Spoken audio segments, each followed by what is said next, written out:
الرحمن الرحيم نحمده ونصلي على رسوله الكريم أما بعد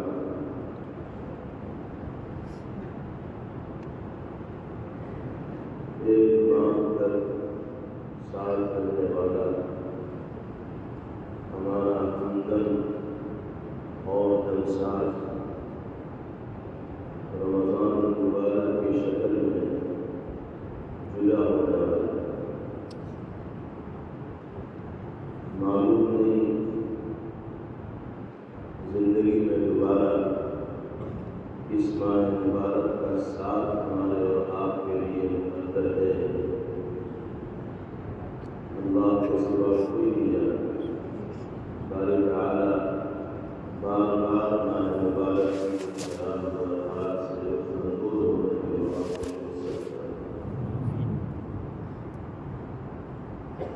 خوشی اس بات کی ہے اور شکر اللہ رب العزت والجلال کا اس سلسلے میں ہے کہ اس نے اپنی توفیق خاص سے یہ ماہ مبارک میں اکثر فرمایا۔ اللہ نہ چاہتے اس سالگی میں یہ مہینہ ایسا نہیں ہو سکتا، اس پر اللہ کا اتنا بھی شکر ادا کیا جائے گا۔ اور حسرت اس بات کی ہے کہ یہ مہینہ رخصت ہونے والا ہے اور جس انداز میں ہمیں قدردانی کرنی چاہیے اس انداز میں قدردانی کرنی چاہیے۔ خوشی اور غم کے اس سنگم کے موقع پر رمضان کی رخصتی کے یہ موقع خوشی اور غم کا سنگم ہے۔ ایک اعتبار سے خوشی ہے کہ اللہ نے یہ مہینہ میسر فرمایا اور اس حیثیت سے غم ہے کہ اللہ اس سے محفوظ فرما رہا ہے۔ خوشی اور غم کے اس سنگم کے موقع پر اپنا جائزہ لینے کی ضرورت ہے، احتساب کی ضرورت ہے، یہ دیکھنے کی ضرورت ہے کہ اس مقصد کے لیے اللہ نے یہ ماہ مبارک ہمیں عطا فرمایا تھا، ہم نے کس حد تک اس مقصد کو حاصل کیا، کیا کھویا اور کیا پایا۔ اگر آج بھی ہم اس حوالے سے اپنا محاسبہ نہیں کریں گے اور جائزہ نہیں لیں گے تو پھر کب محاسبہ کریں گے اور جائزہ لیں گے۔ اگر اللہ نے قدردانی کے ساتھ گزارنے کی توفیق عطا فرمائی، اپنے دل کی دنیا میں تبدیلی محسوس کی جا رہی ہے تو اللہ کا شکر ادا کرنا چاہیے اور ان جذبات کو آئندہ تک برقرار رکھنے کی فکر و کوشش کرنی چاہیے۔ اور اگر خدا نخواستہ یہ محسوس ہو رہا ہے کہ ہم نے تو کچھ حاصل کیا ہی نہیں تو اب بھی موقع ہے، کچھ ساعات اللہ نے ابھی بھی عطا فرما رکھی ہے۔ گناہوں پر ندامت و شرمندگی کا اظہار کرتے ہوئے معافی طلب کی جائے اور اللہ کی رحمتوں کا امیدوار انسان بنے تو اللہ کی روح نہیں کرتا۔ تو اب محاسبے کا دور شروع ہو گیا ہے، جائزہ لینے کی ضرورت ہے کہ کیا حاصل کیا اور کیا حاصل نہیں کیا، کیا کھویا کیا پایا۔ آپ حضرات جانتے ہیں کہ روزوں کا مقصد حصول تقویٰ ہے۔ پہلے دن سے یہ بات بیان کی جا رہی ہے کہ اللہ تعالیٰ اپنے ایمان والے بندوں کو روزے کا حکم اس لیے دیتے ہیں تاکہ تقوی کی صفت سے وہ مالا مال ہو۔ اور تقوی کے تین عناصر یعنی تین اجزاء، سب سے پہلا عنصر اور سب سے پہلا جز تقوی کا یہ ہے کہ انسان کے دل میں اس بات کا ڈر پیدا ہو جائے کہ کہیں اس کے اس عمل سے اس کا مالک ناراض نہ ہو۔ یہ ہے تقوی کا بنیادی جز۔ انسان کے دل میں اس بات کا ڈر پیدا ہو جانا کہ کہیں اس کے عمل سے اس کا خالق و مالک ناراض نہ ہو جائے، اس لیے کہ اللہ کی ناراضگی دنیا اور آخرت دونوں جہاں کی تباہی اور بربادی کا پیش خیمہ ثابت ہوتی ہے۔ اللہ کو ناراض کر کے نہ کوئی چین سے رہا ہے، نہ کوئی چین سے رہ سکتا ہے۔ اللہ کی رضا حاصل ہوگی تو انسان جنت کا مالامال، جنت کا مستحق قرار دیا جائے، اور اللہ کی ناراضگی کو مول لینے والا کام کرے گا تو جہنم کا مستحق قرار دیا جائے۔ قرآن کریم میں فرمایا گیا کل نفس ذائقۃ الموت وإنما توفون أجوركم يوم القيامة فمن زحزح عن النار وأدخل الجنة فقد فاز وما الحياة الدنيا إلا متاع الغرور۔ اللہ تعالیٰ ارشاد فرما رہے ہیں کہ ہر ذی روح کو، ہر جان کو، ہر نفس کو موت کا مزہ چکھنا ہے، اور قیامت کے دن تمہیں ہمارے اعمال کا پورا بدلہ دیا جائے۔ پھر فرمایا گیا کہ وہ لوگ کہ جن کو جہنم کے عذاب سے خلاصی عطا کر دی گئی، جن کو عذاب نار سے علیحدہ کر دیا گیا، دور کر دیا گیا، اور جنت میں داخلے کا فیصلہ جن کے لیے ہو گیا، وہی لوگ کامیاب۔ اور دنیا کی زندگی دھوکے کا سامان ہے، وما الحیاۃ الدنیا الا متاع الغرور۔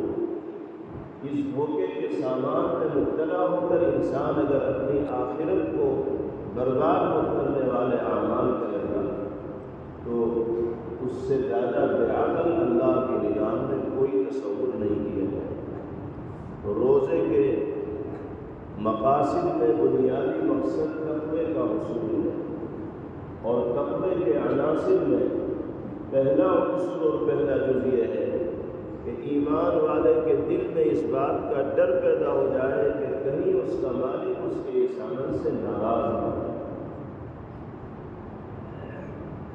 ہم اپنے اکابر رحمہم اللہ کی زندگیوں کو دیکھتے ہیں تو اس نتیجے پر پہنچتے ہیں کہ وہ بہت کچھ کرنے کے باوجود بھی اپنے آپ کو کچھ نہیں سمجھا کرتے تھے، اور ہر وقت ان کو یہی ڈر ستائے رہتا تھا کہ اللہ کا سامنا کیسے کریں گے، اللہ کی بارگاہ میں اپنے ان اعمال کو لے کر حاضر کیسے ہوں گے۔ ڈر رہتا تھا اس بات کا کہ کہیں مالک ہمارے کسی عمل سے ناراض نہ ہو جائے، کیونکہ وہ تو نیتوں کو، جذبات کو اور احساسات کو بھی جانتے ہیں۔ ہم بہت سے اچھے کام بظاہر اچھے لگنے والے کرتے ہیں، دیکھنے میں کام بہت اچھے ہیں، جیسے نماز پڑھ رہے ہیں پورے خشوع و خضوع کے ساتھ، طویل قرات اور رکوع اور سجود کے ساتھ، لیکن دل کا کیا حال ہے تو اللہ جانتے ہیں۔ اللہ جانتے ہیں کہ ہم کس نیت سے پڑھ رہے ہیں، کیا چیز ہمارے دل کے اندر ہے، تو محاسبہ بڑا سخت ہے۔ حضرت شیخ الہند مولانا محمود حسن دیوبندی نور اللہ مرقدہ، جن کو اللہ رب العزت والجلال نے اپنے مخصوص اور مقرب بندوں میں شامل فرمایا تھا، ایک طرف علمی میدان میں حضرت کے ہزار شاگرد تھے جو علمی شمع روشن کیے ہوئے تھے، کی مسئلہ حدیث پر حضرت تشریف فرما تھے اور احادیث طیبہ کا درس دیا کرتے تھے۔ دوسری طرف انگریزوں کے خلاف میدان جہاد میں سیسا پلائی ہوئی دیوار کی طرح کے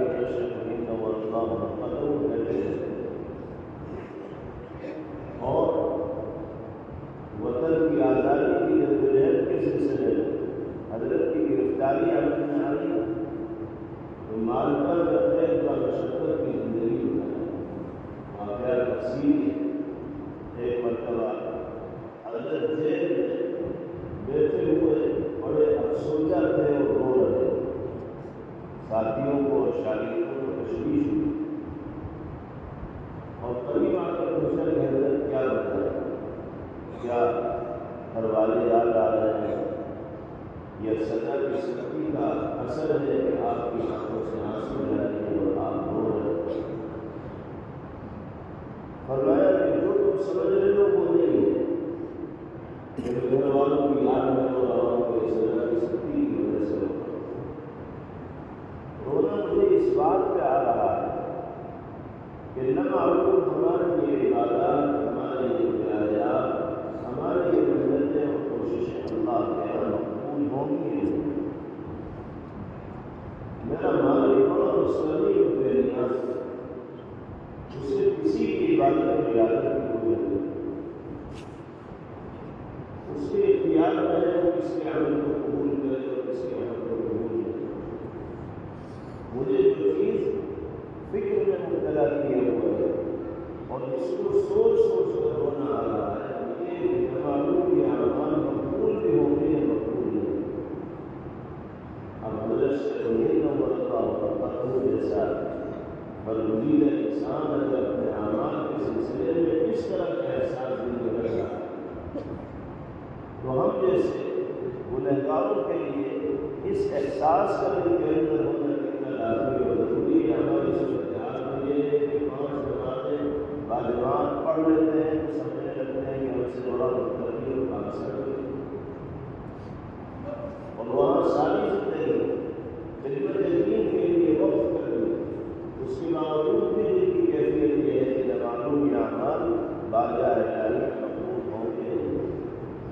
اللہ نے اس ماہ مبارک کو گزارنے کا موقع عطا فرمایا، روزوں کی توفیق دی، نمازوں کی توفیق دی، دل کو اذکار و تلاوت کی توفیق دی، اعتکاف میں بیٹھنے کا موقع میسر فرمایا، لیکن ان تمام اعمال کو انجام دینے کے بعد کبھی بھی مطمئن اور بے خوف نہ ہونا چاہیے اور اپنے نفس کو نہ بلانا چاہیے کہ ہم نے تو بہت بڑے بڑے کام کر لیے، ڈرتے رہنا چاہیے کہ اللہ کے یہاں کی عبادات پر کی موت رہے گی سوال کرتے ہیں۔ تو روزے کا پہلا مقصد یہی ہے کہ تقویٰ انسان کو حاصل ہو، اور تقوی کا پہلا جو یہ ہے کہ دل میں اس بات کا ڈر پیدا ہو جائے کہ کہیں ہمارے عمل سے ہمارا مالک ناراض نہ ہو جائے، کیونکہ اللہ کی ناراضگی دنیا اور آخرت دونوں جہاں کی حالت اور بربادی کا باعث ہوتی ہے۔ تقوی کا دوسرا چیز یہ ہے کہ دل میں اس بات کا احساس پیدا ہو جائے کہ ہم ہر دم اللہ کی رات میں ہیں، ہماری تمام حرکات و سکنات باری تعالیٰ کی نظام میں ہیں، ہم تاریخ سے تاریخ کوٹھی میں، اندھیرے سے اندھیرے کمرے میں، تنہائیوں میں، چاہے جو کرے اللہ کی نگاہ سے ہم اوجھل اور پوشیدہ نہیں ہو سکتے۔ یہ جذبہ عالم ایمان والے کے اندر پیدا ہوگا اور یہ کیفیت اس کے قلب کو نصیب ہوگی تو وہ تنہائی میں بھی گناہ کے قریب نہیں آئے گا، کیونکہ فوراً نفس اس کو روکے گا کہ اللہ کی نگاہ میں میرا عمل ہے، تو اگر اس کو دیداری کا مقرر ہوگا تو اللہ کے یہاں سزا پانے والے لوگوں میں میرا نام بھی نہیں ہے۔ حضرت لقمان نے اپنے صاحبزادے کو جو ضروری نصیحتیں فرمائی تھیں، جن کو اللہ تعالیٰ نے قرآن پاک میں بھی ذکر فرمایا، ان میں نصیحت یہی تھی، یا بنی انہا ان تک مثقال حبۃ من خردل فتکن فی صخرۃ او فی السماوات او فی الارض یأتی بها اللہ ان اللہ لطیف خبیر۔ اے بیٹے، رائی کے دانے کے برابر بھی اگر کوئی عمل اور وہ پہاڑوں کی چٹان میں سے کسی چٹان میں ہوگا یا دنیا میں کہیں بھی ہوگا، اللہ رب العزت والجلال کے حکم سے اس کو پیش کر دیا جائے گا، اسے سامنے لایا جائے گا۔ کوئی چیز چھپنے والی نہیں ہے، ڈھکنے والی نہیں ہے۔ اللہ تعالیٰ کی طرف سے کہ اس طرح کے فٹ ہے کہ ہم دنیا میں کہیں بھی چلے جائیں اللہ کے پیغمبروں کی نگاہ سے نہیں کر سکتے۔ یہ احساس ایمان والے کو ہر دم اپنے دل کے اندر زندہ رکھنا اس احساس کی وجہ سے بہت سے گناہوں سے بچنا اس کے لیے ممکن اور آسان ہو جائے۔ تقوی کا تیسرا جز یہ ہے کہ اللہ رب العزت والجلال کی ناراضگی کے خوف اور اس کی نگرانی کے احساس کے نتیجے میں نافرمانیوں سے بچنے کی کوشش کرنا اور فرمانبرداری کی کوشش کرنا، یہ نتیجہ ہے۔ پہلی دو چیزوں کا نتیجہ ہے اللہ رب العزت والجلال کی ناراضگی کے ڈر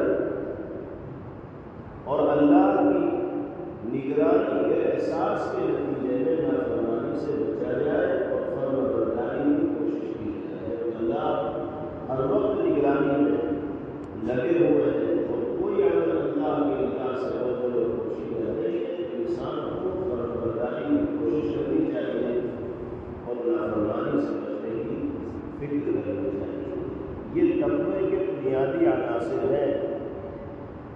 ہمیں اپنے دل میں جھانک کر اس کا جائزہ لینے کی ضرورت ہے کہ یہ کیفیات اس مبارک مہینے کی برکت سے ہمارے دل میں آئی یا نہیں آئی۔ اگر اب تک نہ آئی ہو تو دل میں ان کیفیات کو پیدا کرنے کی کوشش کی جائے۔ نمبر ایک، اس بات کا ڈر پیدا ہو کہ کہیں ہمارے عمل سے اللہ ناراض نہ ہو جائے۔ نمبر دو، اس بات کا احساس زندہ ہو کہ ہماری حرکات و سکنات سے اللہ رب العزت والجلال واقف ہے، ان کی نگاہوں سے کوئی چیز پوشیدہ نہیں۔ نمبر تین، اللہ کی ناراضگی کے ڈر اور نگرانی کے احساس کے نتیجے میں فرمانبرداری کی کوشش اور نافرمانی سے بچنے کی فکر۔ تقویٰ اتنی عظیم الشان چیز ہے کہ سرکار عالم جناب محمد رسول اللہ صلی اللہ علیہ وسلم کثرت کے ساتھ حصول تقوی کی درخواست اللہ کی بارگاہ میں پیش کیا کرتے ہیں۔ حضرت نبی پاک علیہ السلام سے بڑا متقی اور پرہیزگار کون ہوگا؟ اس کے باوجود آپ تقوی کا سوال کرتے ہیں، اور ہم گناہوں میں ڈوبے ہوئے ہونے کے باوجود تقوی کا سوال اللہ رب العزت والجلال سے کرتے ہیں۔ اللہ ماشاء اللہ نبی کریم علیہ السلام کی پسندیدہ دعا اللہم آت نفسی تقواها وزکیها انت خیر من زکاها انت ولیها ومولاها۔ اے اللہ میرے نفس کو تقوی کی دولت سے مالا کون کر رہا ہے دعا؟ پیغمبر آخر الزمان صلی اللہ علیہ وسلم۔ کبھی ہم نے اس طرح کی دعا کی ہے؟ نہ کی ہو تو یہ دعا یاد رکھی جائے اور ساری زندگی اس دعا کا اہتمام کیا جائے، معنی اور مفہوم کے استحضار کے ساتھ۔ اللہم آت نفسی تقواها، اے اللہ میرے نفس کو، میرے دل کو تقوی کی صفت سے مالامال فرما، وزکیها انت خیر من زکاها، اور اللہ میرے نفس کا تزکیہ فرما دیجیے، میرے نفس کو رذائل سے پاک کر دیجیے، بدنیتی سے، ناشکری سے، کبر سے، بغض سے، کینے سے، حسد سے، لوگوں کو تکلیف پہنچانے کے جذبات سے میرے نفس کو پاک کر دیجیے، اسی کو تزکیہ کرنا۔ انت ولیھا ومولاھا، اے اللہ آپ کی ولی ہے، کارساز ہے، اور ہم سب کے مولا ہیں، نگراں ہیں، آقا ہیں، خالق ہیں۔ یہ دعا کثرت کے ساتھ ہم سب کو کرنی چاہیے۔ اگر یہی الفاظ جو پیغمبر علیہ السلام کے یاد ہو جائیں تو نور علی نور، کیونکہ آپ کے الفاظ میں جو تاثیر ہو سکتی ہے اسی اور کے الفاظ میں اللہم آت نفسی تقواها وزکیها انت خیر من زکاها انت ولیھا ومولاھا۔ تقوی کی یہ صفت حاصل ہو گئی تو بیڑا پار ہو گیا، دنیا بھی مل گئی اور آخرت بھی سب۔ قرآن پاک کی 10 آیتیں ہیں جس میں اللہ تعالیٰ نے اہل تقویٰ کے فضائل کو بیان کرنا، متقین کے انعامات کا ذکر کیا، اپنے خوف و خشیت کے جذبے کے ساتھ زندگی گزارنے والوں کے لیے بشارتوں اور خوشخبریوں کا ذکر فرمایا گیا، وَمَن يَتَّقِ اللَّهَ يَجْعَل لَّهُ مَخْرَجًا وَيَرْزُقْهُ مِنْ حَيْثُ لَا يَحْتَسِبُ۔ جو لوگ اللہ سے ڈر کر زندگی گزارے، اللہ ہر مشکل و پریشانی سے ان کو نجات عطا فرمائیں گے اور ایسی راہوں سے ان کو روزی عطا فرمائیں گے کہ جو ان کے درمیان میں بھی ہو۔ آج ہر آدمی اپنی پریشانی کا ٹکڑا بیان کرتا ہے، مختلف طرح کی گزروں میں گرفتار محسوس کرتا ہے۔ اللہ رب العزت والجلال نے ہر طرح کی گزروں، پریشانیوں، دقتوں سے باہر نکلنے کا نسخہ بتا دیا کہ تقوی کی صفت سے مالامال ہو جاؤ اور ضمانت کو گارنٹی دیتا ہوں مشکلات و پریشانیوں سے باہر نکالنے۔ اللہ کا وعدہ ہے جس کے وعدے میں تخلف کا کوئی امکان نہیں۔ ہم اس پر عمل کرتے تو دیکھیں آج جن حالات کا بھی انفرادی یا اجتماعی طور پر ہم سب کو سامنا کرنا پڑ رہا ہے، اس کی بنیادی وجہ یہ ہے کہ ہم نے اپنی برابریوں سے اللہ کی ناراضگی کو مول کر دیا اور باری تعالیٰ کی ناراضگی کا اظہار مختلف شکلوں میں مقصود کو ہوتا ہے۔ انسان کی زندگی میں حالات کا آنا یہ آزمائش و امتحان کے طور پر بسا اوقات اللہ کی ناراضگی کا مظہر ہوا کرتا ہے۔ ہمیں اپنے حالات سے باہر نکلنا ہے تو رمضان کے اس سبق کو جس کے سلسلے میں تربیت دی گئی ہے ماں مبارک میں اسے یاد رکھنا ہوگا سارے سال اور ساری زندگی۔ اسی طرح قرآن پاک میں فرمایا گیا یا ایھا الذین آمنوا ان تتقوا اللہ یجعل لکم فرقانا ویکفر عنکم سیئاتکم ویغفر لکم ذنوبکم۔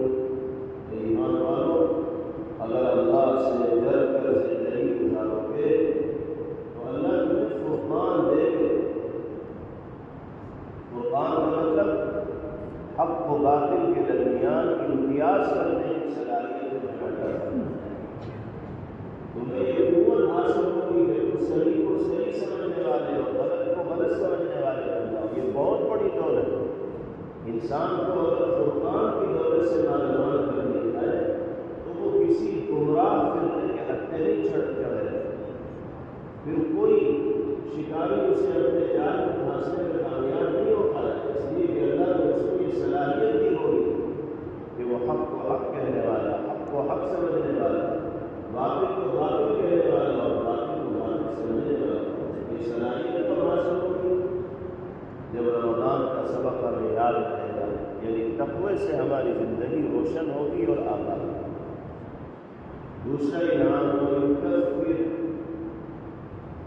عَنْكُمْ سَيِّئَاتِكُمْ، تقوی کی زندگی گزارو گے تو اللہ تمہاری سیئات کو، گناہوں کو درگزر فرما دیں گے اور دیگر گناہوں کے لیے بھی باری تعالیٰ عفو درگزر کا اور مغفرت کا فیصلہ کرے۔ ایک جگہ فرمایا گیا وَاللَّهُ وَلِيُّ الْمُتَّقِينَ، اللہ تعالیٰ متقین کے دوست ہیں، اہل تقویٰ کے ولی ہیں۔ اللہ جس کو اپنا دوست بنا لے تو اس کا بال پھر کہیں بہتا نہیں ہو سکتا، دنیا میں بھی کامیابی کے جھنڈے کو گاڑے گا اور آخرت میں بھی عزت و سرفرازی اس کا مقدر بنے گی۔ قرآن پاک میں اللہ نے اپنے دوستوں کی شان بیان کی اور کیا فرمایا؟ أَلَا إِنَّ أَوْلِيَاءَ اللَّهِ لَا خَوْفٌ عَلَيْهِمْ وَلَا هُمْ يَحْزَنُونَ۔ اللہ کے دوستوں پر نہ کسی طرح کی کوئی دہشت ہوگی، نہ ان کے دل پر کسی طرح کے خوف کا کوئی سایہ ہوگا اور نہ وہ کسی رنج و غم اور الم کا شکار ہوگا۔ کون ہوں گے اللہ کے دوست؟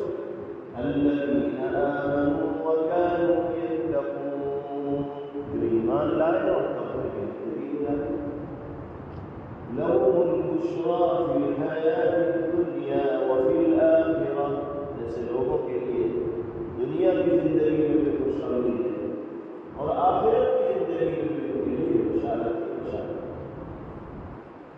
سارے کے سارے انعامات اللہ رب العزت والجلال نے کن کے لیے ذکر فرمایا؟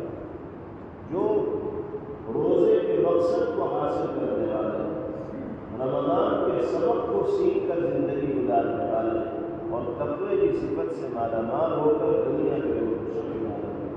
ایک مرتبہ نبی کریم علیہ السلام نے حضرت ابو ہریرہ رضی اللہ تعالی عنہ سے ارشاد فرمایا: من يأخذ عني هؤلاء الكلمات فيعلم بهن أو يعلم من يعمل بهن۔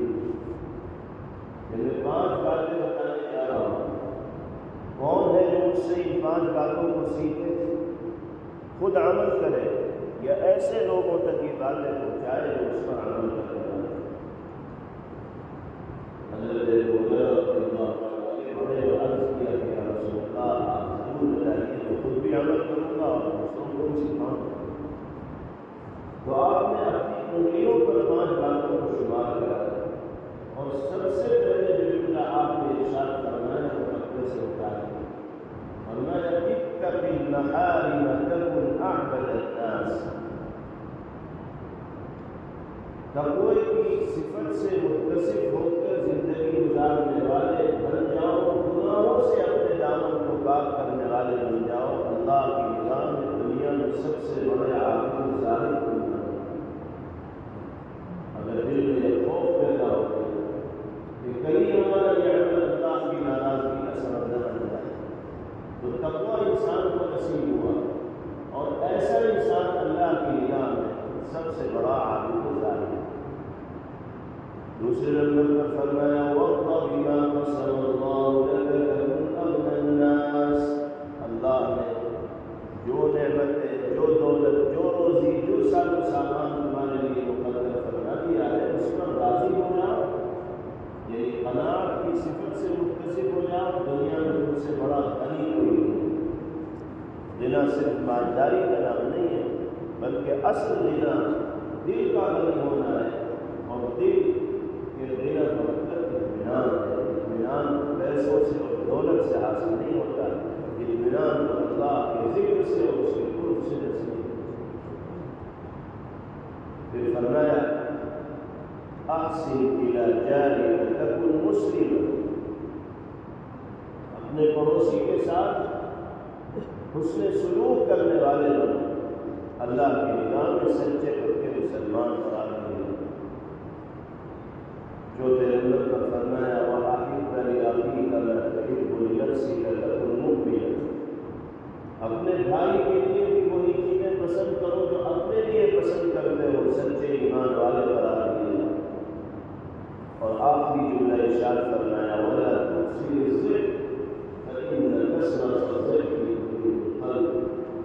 زیادہ ٹھٹے مت مارا کرو، زیادہ ہنسا مت کرو، اس لیے کہ ضرورت سے زیادہ ہنسنا انسان کے دل کو مردہ کر دیتا ہے، اور جب دل ہی مردہ ہو جائے گا تو پھر جسم انسانی کس لائق رہے گا؟ پھر وہ کسی کام کا نہیں رہے گا۔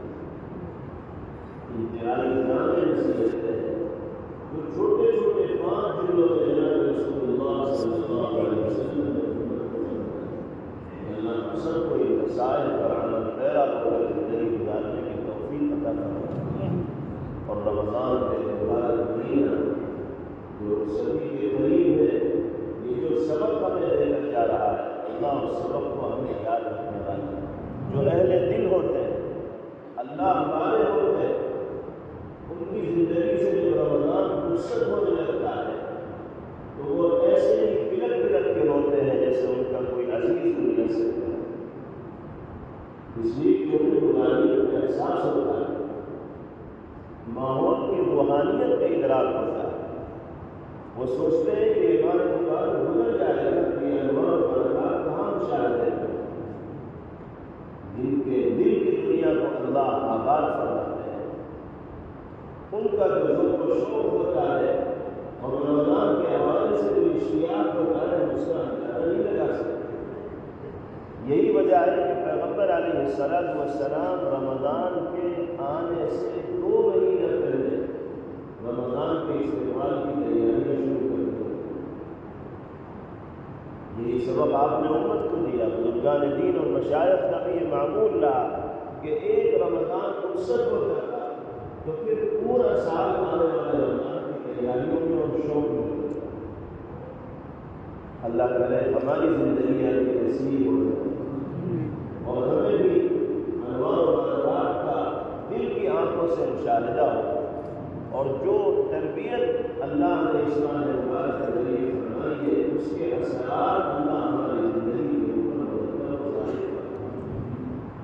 محرومی سے باری تعالیٰ ہماری حفاظت فرمائے، کہیں ایسا نہ ہو کہ رمضان رخصت ہو جائے اور ہماری زندگیوں سے پھر نمازوں کی پابندی کا اہتمام ختم ہو جائے، قرآن کی تلاوت و ذکر و اذکار کے معمول ختم ہو جائے۔ ایسی محرومی اللہ ہمارے لیے جس طرح اس ماہ مبارک میں ذوق عبادت اور شوق تلاوت اللہ نے نصیب فرمایا ہے، باری تعالیٰ اس کو ساری زندگی برقرار رکھے۔